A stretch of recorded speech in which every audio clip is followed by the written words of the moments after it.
예전에는 동네마다 문둥이촌이라고 하는 집단 거주 지역이 있었습니다. 어렸을 때 제 고향에도 그런 집성촌이 있었고요. 저는 사실 예전에는 그 문둥이라고 불렀으니까요. 지금은 나병 또는 한세시병이라고 하지만 본 적은 없습니다. 그런데 우리 부모 때로부터 전해오는 말이 있었어요. 문둥이는 우리의 생간을 파먹는다고. 그런 얘기를 들어서 굉장히 겁을 냈습니다. 두려웠죠. 왜 간을 파먹냐면 문둥이가 나으려면 살아있는 사람의 간을 또 먹어야 된다고. 그런 말에 대해서 주입을 당했고 살았던 적이 제가 어렸을 때니까 50년, 60년, 50년 전쯤 그렇게 생각을 했었어요. 잘못된 의학 정보고 사실 무근한 이야기입니다만은 그렇게 사람들은 한번 어떤 사실에 대해서 집단적인 어떤 정의가 내려지면 어떤 행동 양식을 만들어냅니다. 2000년 전에 문둥이, 나병 환자들에 대한 사회적 인식이나 처우는 우리가 상상하는 것보다 더 극심한 악조건이었습니다. 전염성이 강했기 때문에 그건 다 알고 있었어요. 그래서 격리되었습니다. 격리됐다는 것은 어떤 특정 시설에 있는 것이 아니고 광야에 내침을 당했습니다.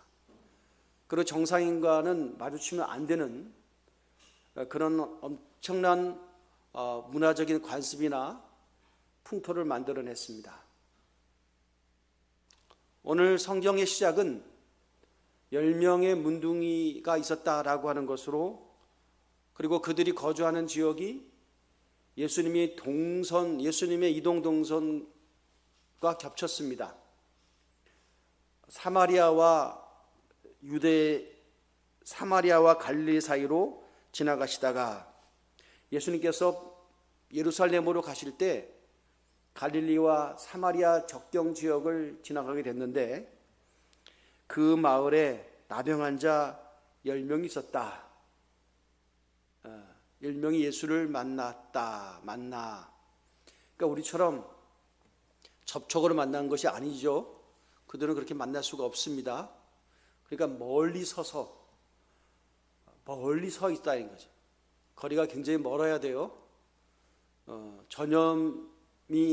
전염을 막을 수 있는 그 일정한 공간이 거리가 있어야 되는, 멀어요. 소리를 쳐야만 들릴 수 있는 그런 거리에서만 문둥이는 정상적인 사람을 볼 수가 있는 겁니다. 나병 환자들은. 그래서 멀리 서서 소리를 질렀다는 겁니다. 소리를 굉장히 크게 질렀던 모양입니다. 예수 선생님이여,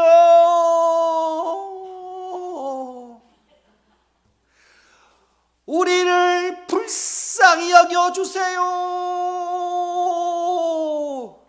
흉내도 못 내겠네. 이 정도는 양반이죠. 10명이 그냥 떼를 쓰면서 소리를 질렀습니다. 그랬더니 14절에 보시면 예수님께서 보시고 그들의 소리를 들으시고 시선이 그들에게 주목되었습니다. 그리고 그래서 그 중심을 헤아렸다는 겁니다. 여러분, 이제 한번 생각을 해보는 것은요, 성경에는 기록되어 있지 않지만 이 자료를 가지고 우리가 충분히 한번 생각해 볼 수 있는 내용이 있어요. 사마리아와 갈릴리는 유대 지역이니까 적경 지역에 있는 문둥입니다. 여러분 알다시피 원래 유대인들은 사마리아 사람하고 상정도 하지 않아요. 개처럼 여기니까, 유대인들의 시각에서는요. 그러니까 어울리서 생각을 못해. 그런데 이 지역에 사는 문둥이들은 그게 별 필요가 없어. 유대인이고 뭐 사마리아인 간에 이제 문둥병에 걸리면 나병 환자가 되면 다 쌤쌤이야. 과거에 뭐 했냐가 중요하지 않아. 너의 국적이 중요하지 않아. 네가 옛날에 뭐 사장님이었니? 아니면 뭐 장사를 했니? 농사를 했니? 뭐 이게 중요하지 않아. 혹시라도 여러분 가보시지는 않겠지만 저 서울역 가면 노숙인들이 많아요. 과거의 경력이 뭐가 중요해요? 지금 노숙인인데. 예전에 뭐 기업을 경영했으면 뭐하고, 예전에 날품팔이 했으면 뭐하고, 지금 현재 입장은 뭐예요? 그냥 밤에 신문지 덮어놓고 깔고 자고 먹고 하는 그런 사람들이에요. 그죠? 처지가 그렇다는 겁니다. 그러니까 유대인하고 사마리아하고 섞여 있는 정상적인 사람으로서는 상상도 할 수 없는 나름대로의 공동체가 있었다는 거예요. 그 10명 문둥이 공동체예요.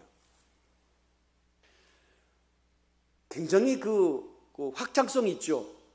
어떤 기업을 경영해도 확장성 있을 때 여러분 그 살아있는 기업이라 그러잖아요.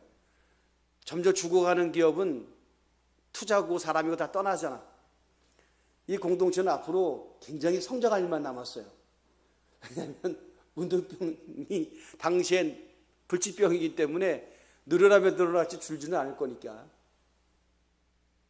여러분 부정적 의미 속에서 확장성이 무슨 의미가 있겠으며 거기에 가치를 부여한다는 것 자체가 아마 시간 낭비입니다. 그 공동체예요. 그런데 유독 우리가 좀 주목해 봐야 될 것은 뭐냐면 어떻게 예수님의 소문을 들었을까? 사람과 접촉하고 정보가 교환되는 가운데 예수라고 하는 분이 그 병든 자 고치고 막 심지어 장님도 눈뜨게 하고 예수 대단하신 분이야 라고 하는 그 정보를 문둥이가 또 어떻게 들었을까? 접촉도 되지 않는 격리된 사람들이, 정보의 단절 지역에 사는 사람들이. 근데 참 희한한 거 저는 상상해 봤어요. 여러분 저는 그 생각이 드는 거예요. 어떤 게 막히면 보상 기능이 생겨나는 거죠. 시각장애인들은 보상적으로 촉각이나 청각이 발달되는 것처럼 이 나병 환자들은 정보가 단절됐다 할지라도 어떠한 조그마한 실타래 같은 이야기를 들어서도 자기네끼리 재해석을 하고 거기에 소망을 품었다는 겁니다. 굉장한 특별한 공동체였어요. 그러니까 예수님이 저 예루살렘으로 가는 동선에 대해서 저분이 예수님의 일행이라는 걸 또 어떻게 알았을까? 그리고 선생님이요, 예수 선생님이요, 불쌍히 여겨달라고 소리를 친 거예요. 난 이것만 해도 감동적이야. 흔히 있을 수 없는 일이란 얘기예요. 참 뭐가 되려면 이렇게 되는 거예요. 그죠? 예고하고 오신 것도 아니고 어떻게 우연히 맞아떨어지는 문둥이의 동선과 예수님의 동선이 겹쳐지는, 먼 발치에서 겹쳐지는 그것을 문둥이 나병 환자들은 놓치지 않았다는 거예요. 소리를 쳤습니다. 그러니까 예수님이 주목했다는 거예요. 감동을 받을 수 있었어요. 일반적이지 않았으니까. 그리고 14절에 이렇게 말씀하셨습니다. 그들에게 주목하시고 말씀하시기를 제사장들에게 너희 몸을 보이라. 보이라. 아마 제가 이 말씀을 한번 언급한 적이 있어요.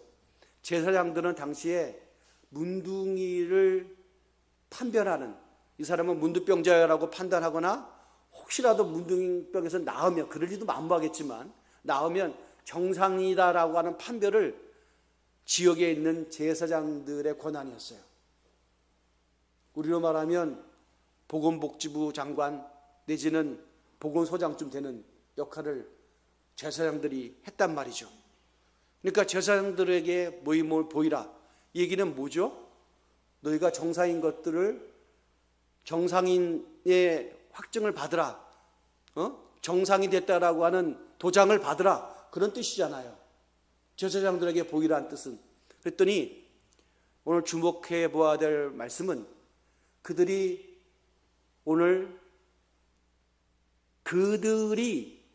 가다가 깨끗함을 받은지라예요. 가다가. 여러분, 제사장들은 제사장들의 가야 할 일은 내 몸이 깨끗하게 돼야 가는 거예요.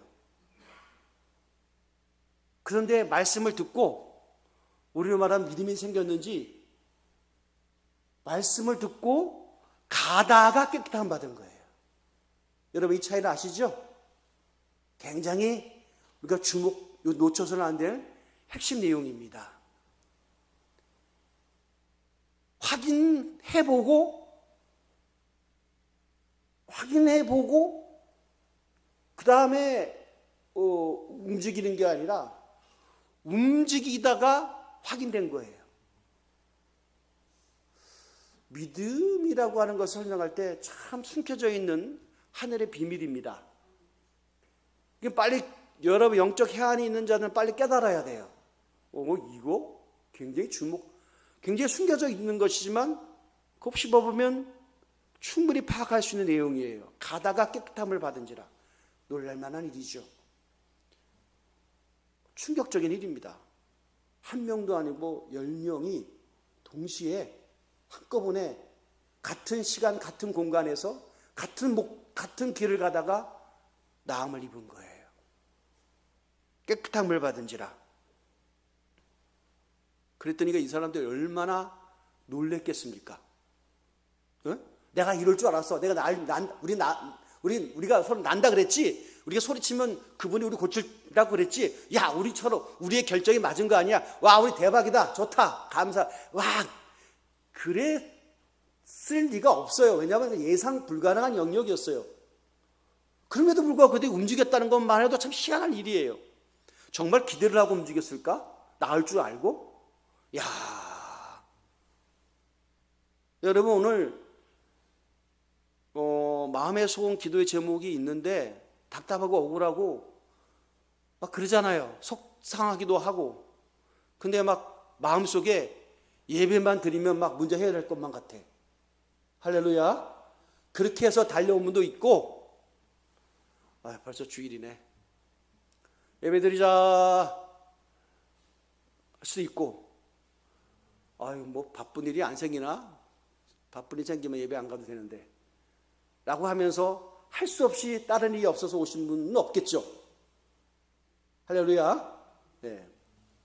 어쨌든 간에 여러 가지 주님을 바라보는 예배를 기대하는 그런 수준이 색깔이 다를 수 있어요. 다양한 수준일 거예요. 근데 이 나병 환자 10명은 수준이 똑같았어요. 똑같은 일이 한꺼번에 벌어졌으니까. 은혜를 받는데 보통 일반적으로 다 받기는 어려워요. 그 중에 제가 보니까 다수는 항상 아니더라고요. 받은 소수의 사람들의 영향 때문에 다수에게 전염되어지는 것이 하나의 나라 확장이라고 저는 확인했습니다. 한꺼번에 다 받아버리면요, 이건 그야말로 대박이고 못 말리는 사건이에요. 그런 경우는 잘 없어요. 10명 중에 한 2사람만 나음을 입어도 대단할 건데, 한 사람만 나음을 입어도 대단할 건데 10명이 동시에 나왔다니까요. 충격적인 거죠. 충격적인 거죠. 그런데 15절의 말씀을 한번 보세요. 그 중에 only one person, 오직 한 사람만 자기가 낳은 것을 보고 큰 소리로 하나님께 영광을 돌렸다는 겁니다. 9은요, 그냥 놀란 것뿐이야. 충격받은 것뿐이야. 그리고 빨리 제사장한테 가야 될 그런 생각뿐이 없어. 가서 정상인의 확인을 빨리 받아야 되니까.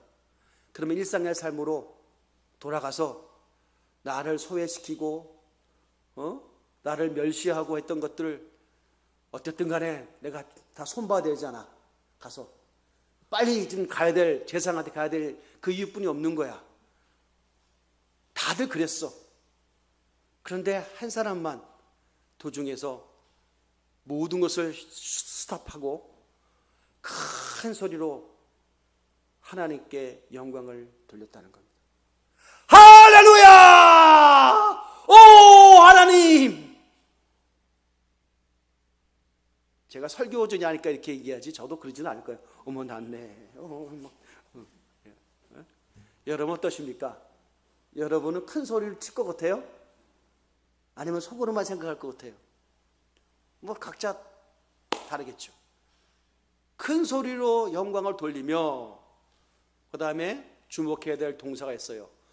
돌아와. 어디로 돌아왔어요? 어디로 돌아왔다는 얘기예요? 예수님에게로. 16절 예수의 발 아래 엎드려 감사하니. 좀 전까지는 멀리 서서 만났던 분이에요. 자기가 나병 환자니까, 저주받았으니까, 누구에게 전염시키니까. 근데 지금은 접촉 거리에 왔어요. 발 아래 엎드렸어요. 왜? 자기가 정상이니까. 그러고 나서 어떻게 해요? 뭐 했어요? 감사하니. 그리고 그 신부는 국적은 뭐라고요? 누구였어요? 사마리아 사람이라. 사마리아 사람이라. 아니, 사마리아 사람이 믿음이 있어요? 사마리아 사람이 하나님을 경배할 수 있어요? 경배는 할 수 있어. 뭐 사마리아인들도 신앙이 있으니까. 그러나 정통적인 시각에서 주류에서 보면 이 사람들은 우리가 말하면 인간도 아니야. 사람도 아니야. 그 사람들. 그냥 신앙이고 뭐고 다 내버려 치고 다 신앙의 정체성도 잊어버리고 그냥 생존하는 자들 뿐이었어요. 취급도 못 받았어, 유대인들한테. 그들이 하나님을 부르고 유대인 예수님 앞에 발 앞에 엎드렸다라고 하는 것 자체가 일반적이지 않다는 거죠. 흔히 일어나는 사건이 아니란 얘기예요. 그러니까 성경은 주목한 거예요. 사마리아 사람이었다고. 유대인이었다 그러면 그건 말이 돼. 근데 사마리아 사람이야. 감사했어요. 자, 감사를 어떻게 했을까요?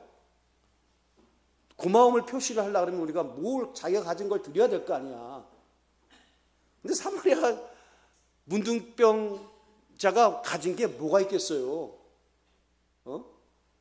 그 동양통에 있는 쓰레기 같은 음식을 주님 앞에 드릴 수 있겠어요? 뭘 할 수 있겠어요? 아무것도 없어. 그런데 할 수 있는 건 뭐야? 진심 어린 감사였다는 거예요.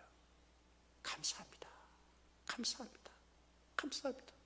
이 개 같은 나를, 저주받은 나를 낫게 하시니, 살려주시니 감사합니다. 감사합니다. 그 모습들이 여러분 그려지시나요? 그려지셔야 돼요. 감사했어요. 제가 얼마 전에도 그런 간증을 한 적이 있습니다. 한 달 좀 넘나요? 한 2달 전에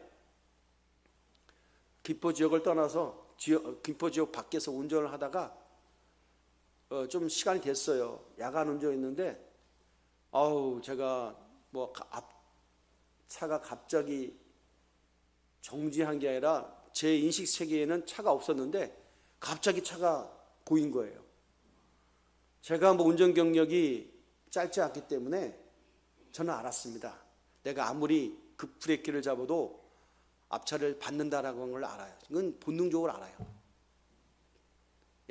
근데 죽을 힘을 다해서 차를 세워보려고 아무튼간에 노력을 했습니다.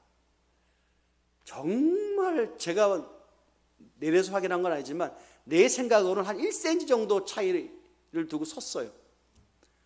안 박은 게 진짜. 야,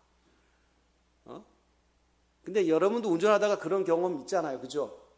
있죠. 운전하다 보면 그런 있잖아요, 그죠? 있습니다. 근데 저의 마음속에 그때 하나님 감사합니다, 주님 고맙습니다 라고 하는 고백이 나오더라고요. 저는 목사임에도 불구하고 잘 그런 고백 없이 살았어요. 운 좋아서 사고 안 났네, 이 정도지. 큰일 날 뻔했네, 이 정도지. 그날따라 저도 이제 하늘나라 갈 때 가까웠는지 감사합니다, 주님 고백이 나오더라고요. 정말 감사합니다. 저는 사고 날 뻔했는데 안 나서 제가 죄송합니다만 그렇게 감사한 고백을 해본 적이 별로 없어요. 주님 나를 보호하셔야지 뭐 항상 내 목사인데 뭐 이 정도의 당당함과 의연함이 있었지요. 근데 정말 감사가 표현하고 싶더라고요. 여러분 혹시라도 저 같은 입장이라면 감사한금 하세요? 이윤정 의사님은 거기 끄떡끄떡거리고 나머지는 전부 다 그럴 리가요. 항상 보호하신 하나님이 이번만 지켜주신 거 아니잖아요. 뭐 이런 식이지. 그러니까 그냥 말로 퉁치고 말라. 그냥 속으로. 근데 제 감사한금을 드릴 때 마음이 참 기쁘더라고요. 왠지 몰라요. 정말 나이 들고 철이 드나 봐. 정말 감사한 마음이 드는 거예요. 하나님. 그렇죠? 뭐 하나님이 기쁘게 봐주셨는지 안 봐준 건 하나님의 영역이니까 전 잘 모르지. 그냥 제 마음이 그랬다는 거예요. 감사합니다, 주님.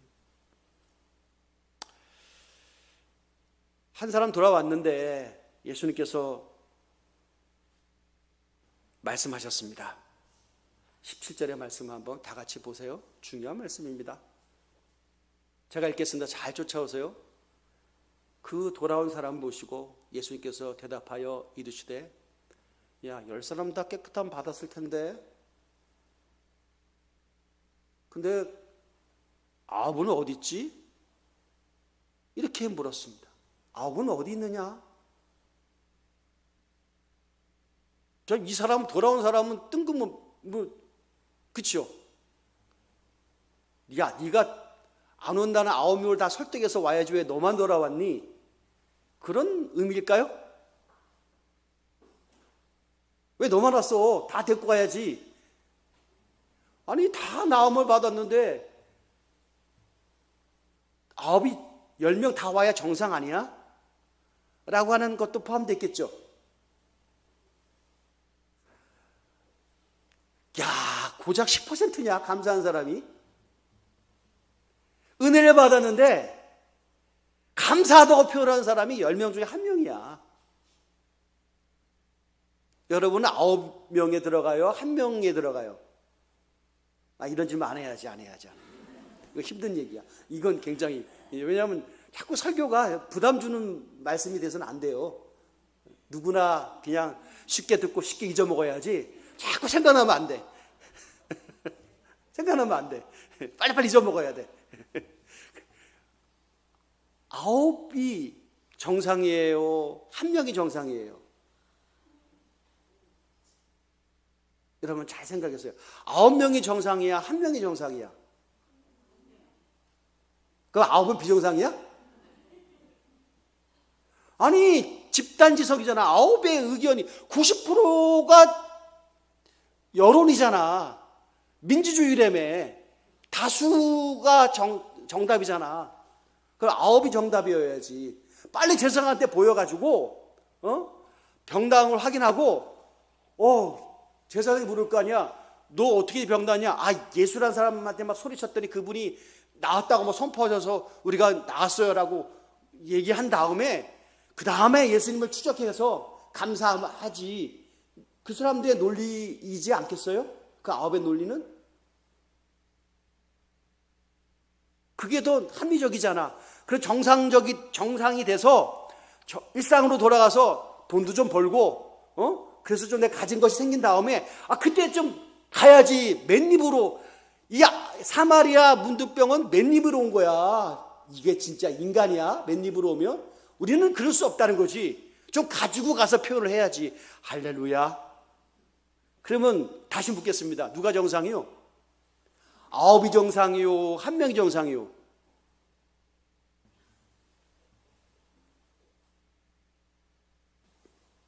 여러분 불리하면 대답을 항상 안 하더라고요.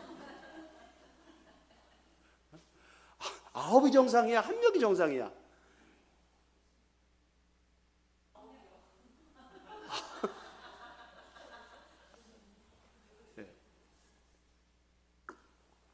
사람은 다 자기 논리가 있어요. 뭐든지 다 인간은 다 입만 열면은 자기를 다 합리화시킬 수 있는 기능을 누구든지 갖고 태어나요. 그죠? 다 그래요. 그런데 18절의 말씀 보십시오. 예수님께서 하시는 말씀입니다. 이 이방인 외에는 하나님께 영광을 돌리러 돌아온 자가 없느냐 하시고 19절의 말씀 계속 같이 읽겠습니다. 다 같이 읽습니다. 시작. 그에게 이르시되 일어나 가라. 내 믿음이 너를 구원하였느니라 하시더라. 믿음을 얘기하셨어요. 자, 보세요. 이거 굉장히 조심스러운 표현입니다만은 제가 성경을 좀 읽다 보면 여러분이 생각하는 고민의 영역과 저가 비슷한 게 있어요. 구원을 성경에서 얘기할 때 두 가지 영역이 있어요. 예수님이 많은 문제를 해결하시고 병든 자를 고치실 때를 구원이라고 얘기하셨어요. 병에서 낫는 것을 구원받았다라고 그렇게 말씀하신 적이 참 많아요. 병에서 나은 것을 구원이라고 보신 거예요. 병에서 해방됐으니까. 그것도 구원이죠. 또 한 가지 구원은 그것까지 포함해서, 병나음까지 포함해서, 문제 해결된 것까지 포함해서 영혼의 구원을, 영원히 구원받는 것을 구원이라고 말씀하신 것입니다. 좀 복잡한 얘기인지 모르지만 부자 청년 이야기 아시잖아요? 그가 많은 걸 갖고 있었어요. 권력과 전문가, 부까지 갖고 있는 사람이었는데 예수님 앞에 와서 영생이라고 하는 것을 거래했어요. 영생을 얻고 싶다는 거죠. 예수께서 말씀하셨어요. 너 다 가진 거 팔아가지고 가난한 자 나눠주고 그리고 나를 위해서 나를 쫓아. 그러면 영원한 생명 얻을 수 있어. 근데 그 사람은 근심하며 돌아갔죠. 그죠? 그러면 야, 이건 예수님 그 진정한 영혼을 구원을 받으려고 그러면 세상에서 말하는 좋은 거, 귀한 거, 부, 명예 이런 것을 다 포기를 해버려야 되나? 까지 생각이 할 만해요. 근데 예수님께서 뭐냐면 네가 진짜 생각하는 그 영생 구원에 대해서 절대성을 갖고 있냐고 물으신 거죠. 그렇기 때문에 날 찾아온 거냐? 아니면 내가 다 갖고 있는데 하나 그냥 겸하여 가졌으면 좋겠다 할 정도의 세계가 너에 있어서 구원이냐라고 물으신 거 아니겠어요? 좀 복잡한 얘기입니다만은. 그러니까 성경에서 구원은 육신적으로 회복되어지는 것도 구원이지만 그것까지 포함해서 진정한 구원은 영적인 구원인 거예요. 영혼의 구원인 거예요. 그런데 오늘 이 사마리아 전 문둥병, 지금은 정상이 됐던 이 사람에게 예수님의 위대한 선포가 있었습니다. 내 믿음이 너를 구원하였느니라. 문둥병에서 나은 구원 말고 무슨 구원? 영원히 구원이 너에게 임했다 라고 하시는 말씀이에요. 자, 그러면 여기서 문제입니다. 이제부터 주목하세요. 이제까지 다 흘려들어서 괜찮아요. 지금부터 중요해요. 이 사람이 영혼의 구원을 받은 이유는 9은 돌아가고 1명은 왔다라고 하는 10분의 1의 확률을 통과했기 때문입니까? 그럴 수 있어요. 다 돌아갔는데 이 사람 안 돌아갔어. 아마 돌아간 사람 대부분 유대인이었을 거야. 근데 이 사마리아 사람, 유대인한테 걸레 취급당하는 이 사람만 돌아왔어요. 대단한 내면의 변화고 결단이고, 그죠? 신앙의 표현이잖아요. 감사를 표현했으니까. 그러니까 감사를 표현했기 때문에 이 사람이 영혼의 구원을 받았습니다 라고 주장을 하면, 자, 복잡한 얘기입니다. 잘 들으세요. 감사를 표현했기 때문에 구원받았습니까? 이게 무슨 말이야? 이거 자꾸 목사님의 설교는 알아들 뻔하가도 모르겠어. 이건 지금 여러분 굉장히 헷갈릴 거예요. 근데 성경은 지금 그렇게 말씀하고 있는 것처럼 보이잖아요. 감사했기 때문에 영혼의 구원을 받았다. 그죠? 기도하는 가운데 마음의 심령의 문을 열고 곰곰이 묵상해 보면 그 이상의 의미가 있음을 알게 돼요. 감사를 표현했기 때문에 영혼 구원을 받은 것이 아니라 그 사람이 가는 도중에 자기가 병 나은 것이 확인되어 그런 순간에 하나님 앞에 길가 도상에서 큰 소리로 하나님께 영광을 돌렸다. 그건 바로 뭐예요? 그 마음속에 벌써부터 하나님에 대한 믿음과 이분이 우리가 그토록 기다렸다라고 하는 메시아였다라는 사실, 누가? 예수 그리스도가 는 사실에 대한 믿음이 확실해졌다는 얘기입니다. 그러니까 돌아오는 거예요.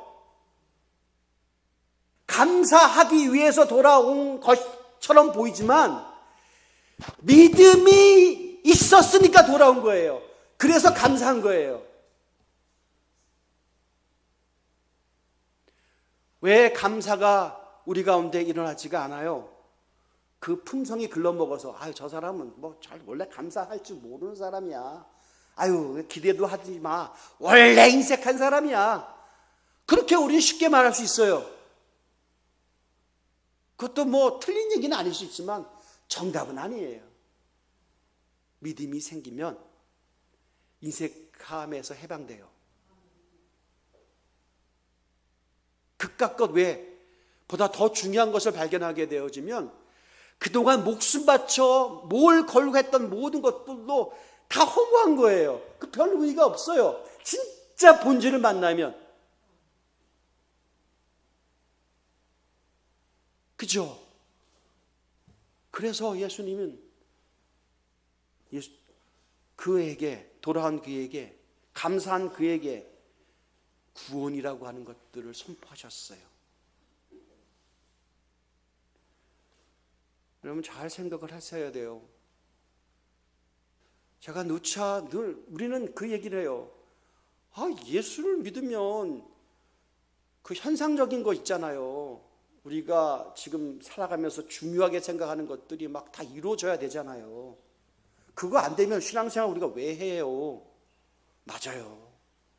여러분 잘 되셔야 되잖아요. 그 잘 된다라고 하는 것에는 뭐냐면 누구도 부인할 수 없는 딱 4글자가 있습니다. 소원, 성취. 그것들이 이루어져야 하나님 우리라고 믿지. 복받았다고 얘기하지. 그거 잘 안 이루어지는데 맨날 인내하라고 그러고 기다려 보라고 그러고 기둘려 그러고 이거 완전 희망 고문이네 이거. 근데 이 신앙인들은 이걸 믿음이라 그러네. 이거 진짜 그럴 가능성이 대부분이에요. 10명 중에 9은 관심이 온통 거기 있으니까. 병 낫기만 나와봐라. 나 무시하고 개무시하고 했던 인간들 내가 이참에 손보리라. 내가 예수 믿고 잘 돼서 나를 힘들게 했던 것들 참 내가 멋지게 돈 자랑하리라. 돈줄 내리라. 그런 마음이 여기 계신 분은 한 사람도 없어. 딱 한 사람 빼고. 그래 한 사람을 남겨놔야지 뭐. 다 그런 분이 없어. 할렐루야. 안심이 됩니다. 그런 분이 없잖아요. 그죠? 근데 우리가 그 서러움이 만들어내는 삶의 사연이 겹겹이 쌓인 자들은 우리가 패배자로 만들었던 그 문제에 대한 해결에 대한 강렬한 소망들이 불같이 있어요.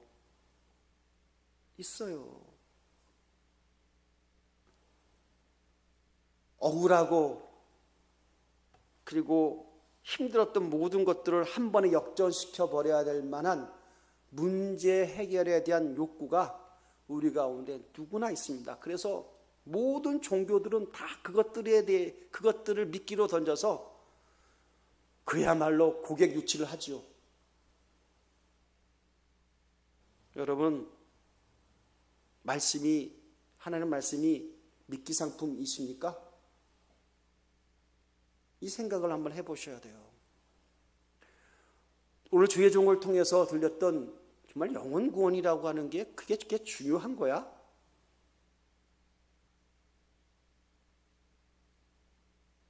이 부분이 느껴지거나 인식되지 않으면 대부분의 사람들은 헛수고합니다.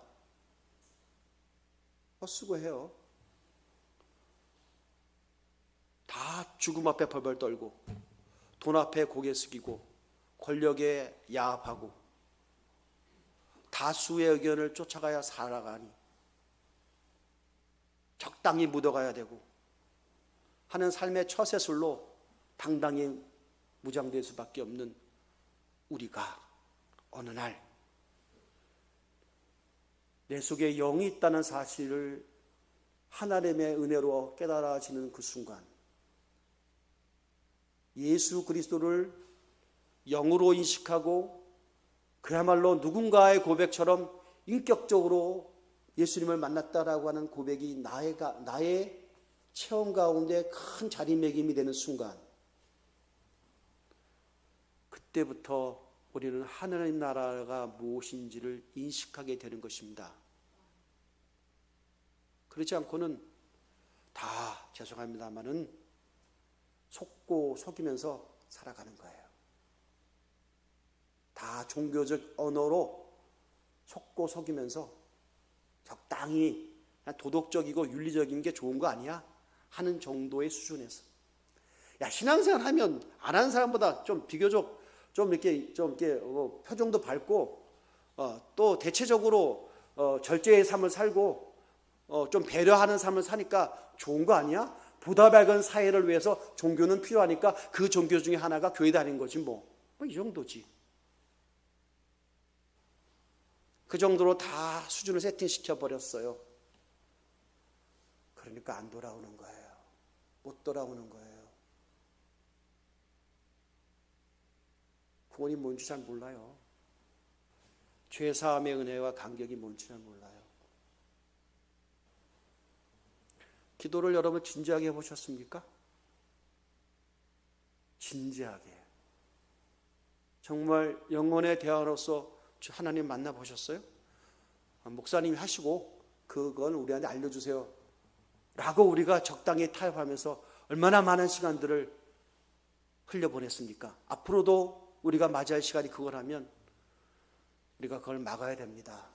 끊어버려야 됩니다. 예수님 격적으로 만나야 됩니다.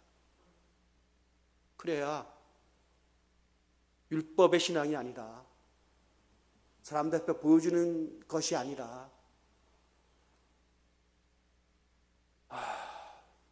영적인 자유와 기쁨이 얼마나 감격스러운지. 오늘 저는 좀 아름답더라고요. 아침에 우리 딸내미를 태우려고 집에 가서 다시 나오면서 참 감격적이더라고요. 하나님 감사합니다. 아버지와 딸이 하나님의 말씀 전하기 위해서 같이 현관문을 나가는 모습이 내게 너무나 큰 잔잔한 울림이 됐어요. 얼마나 감사한지. 그러면서 딸내미한테 너무나 거북스러운 질문을 던졌어요. 선우야, 너에게 있어서 예수님은 누구시냐? 힘든가 봐요, 대답하기가.